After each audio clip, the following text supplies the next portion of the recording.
계속해서 관련 이슈 백성문 변호사, 최영일 시사평론가와 함께 살펴보도록 하겠습니다.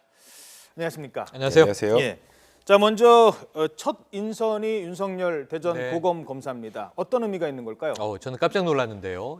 기대해볼 만합니다. 윤석열 검사 기억하시는 분들은 이번 정부 초에 국가기관 대선 개입 사건, 그때 윤석열 팀장이 굉장히 집요하게 추적을 해서 예. 어찌 보면 박근혜 정부 초기에 한번 위기를 맞았었죠. 예. 그때 검찰총장이 최동욱 총장이었고요. 최 총장이 이 윤 팀장에게 상당한 신뢰를 또 권한을 부여했었습니다. 문제는 최동욱 총장이 결국은 밀려나는 그렇죠. 과정을 보면서 호위무사를 자임했다가 함께 이 인사불이익을 받고 좌천을 전전했어요. 그러다 보니까 이번 정부에서 미운 털이 바뀌었다. 이렇게 알려졌던 검사인데 대중적인 인지도는 이미 확보를 했고요. 지금 이번 수사로 다시 돌아와서 어찌 보면은 이 사건을 암울하게 바라보는 국민들에겐 기대감이 커졌는데 예. 분명히 이제 여권과 친박계에서는 이 복수 수사에 대한 이야기가 나올 것이다. 예. 나왔습니다. 근데 이제 무엇보다도 박영수 특검이 무한 신뢰를 줬기 때문에 순항할 것이다. 이렇게 예상을 해봅니다. 예. 자, 이른바 항명 파동이 있었던 그 당시를 잠시 들여다보도록 할까요? 2013년 정권 초기입니다. 그것도 국정원 댓글 사건 수사하던 상황이었습니다. 이런데 윗선에서 수사하지 말라고 했다 이런 폭로를 했습니다. 국감 당시 발언 들어보시죠.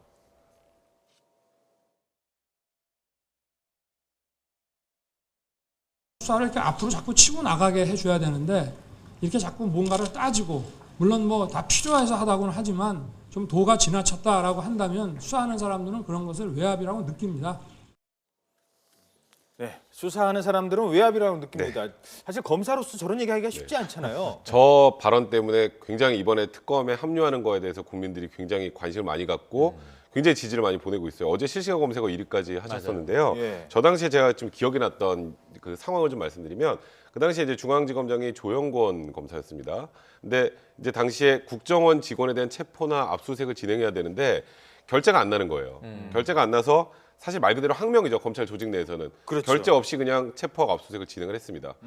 그러고 나서 이제 저런 문제가 생기니까 나중에 이제 정직 1개월 처분을 받는데 그 당시에 또 유명한 말이 있어요. 나는 조직에 충성하지 사람에 충성하지 않는다. 그러니까 그 말을 딱 남기고 아까 호위무사를 자임하고 그러니까 국민들이 생각할 때 이 윤석열 검사는 어떤 외압에도 굴복하지 않고 정말 수사에 매진할 수 있는 사람이구나라는 이미지를 강렬해 줬거든요. 예. 사실 박영수 이제 특검이 딱 지명이 되고 나서 한간에 이런 얘기가 좀 있었잖아요. 김기춘 전 실장하고도 친하고 우병우 전 수석하고도 친하고 이게 특검이 제대로 진행이 될까라고 그렇죠. 의구심을 갖고 있던 국민들이 그 의구심을 한 방에 해소할 수 있게 만들어준 게 사실 윤석열 이제 수사팀장이 되는 겁니다. 예. 그래서 저도 처음에 사실 지금 검찰과 특검에 뭔가 특별한 차이가 있어야 되는데 이게 별다른 차이가 있을까라는 걱정을 했었는데 그 걱정을 저 스스로도 좀 해소할 수 있었던 그런 인선이 아닌가 생각됩니다. 그렇죠. 근데 이제 처음 한 번도 아니고 벌써 이제 두 번째입니다. 국정원 댓글 사건도 사실상 이 정권의 핵심을 찌르야 되는 사건일 그렇죠. 수도 있었고요. 이번에는 뭐 더합니다. 그런데 두 번 다 맡았을 때 많은 우려가 혹시 복수 수사 이런 말이 있었는지 모르겠습니다만 요즘에 뭐 언론에서 복수하는 것 아니냐 이런 얘기가 나오니까 박영수 특검이 이를 일축해버립니다. 직접 들어보시죠.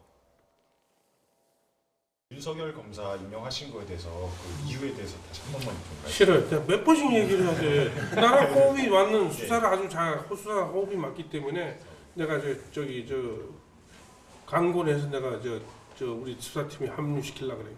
그 윤석열 검사 관련해서는 그 정권을 향한 뭐 복수 수사 뭐 이런 게 아유, 있긴 한데 그건 참 어디 삼류 소설에나 나오는 얘기죠. 이렇게 너무 그런 얘기 너무 연연하지 안 했으면 좋겠어요. 박영수 특검이 아주 윤 검사에 대한 신임이 두터운 것 같아요. 네.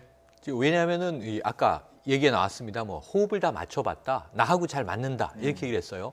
어찌 보면 지금 임기 말이 돼서 레임덕 얘기 나오고 이제 사실은 조기 퇴진 지금 상황에서 예. 대통령에 대한 수사 그래도 부담은 부담입니다. 그럼에도 불구하고 정권 초기에 비해서는 윤석열 검사는 수사의 원칙을 지킬 수 있는 공간 확보됐다. 예. 그리고 무엇보다 이게 특별검사이기 때문에 그렇죠. 또 박영수 특검이 신뢰를 주는 만큼 수사의 권한에 대해서는 전폭적으로 밀어주고 맡길 것이다. 이게 예견이 되는 거거든요. 예.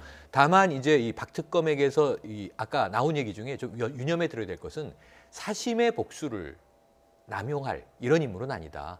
그리고 또 하나는 아까 리포트에 나왔습니다만 여러 차례 고사한 것으로 알려졌어요. 그런 이제 대중들의 시선 분명히 의식했을 것 같고요.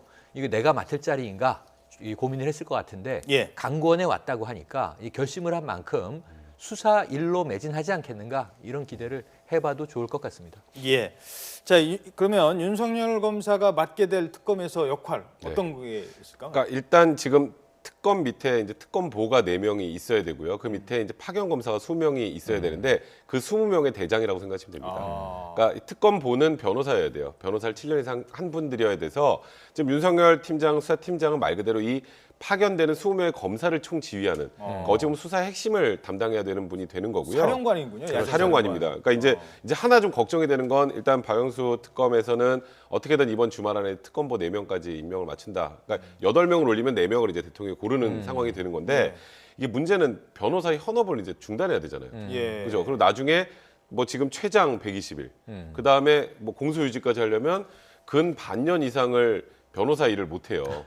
그런 것 때문에 고사하는 분들이 꽤 많다고 합니다. 예. 저는 이제 제가 하나 좀 부탁드리는 건 지금은 사실 뭐 변호사 업무도 정말 중요하지만 이건 나라의 운명이 달려 있는 그런 사건이기 때문에 조금 전향적으로 검토를 좀 해주시고 정말 수사의 역량이 뛰어난 분들이 지금 변호사하고 계시는 분들 중에도 과거 이제 검찰의 칼잡이였던 분들도 많거든요. 예. 그런 분들이 좀 적극적으로 합류의 의사를 좀 표현해 주셨으면 하는 그런 바람이 좀 듭니다. 알겠습니다.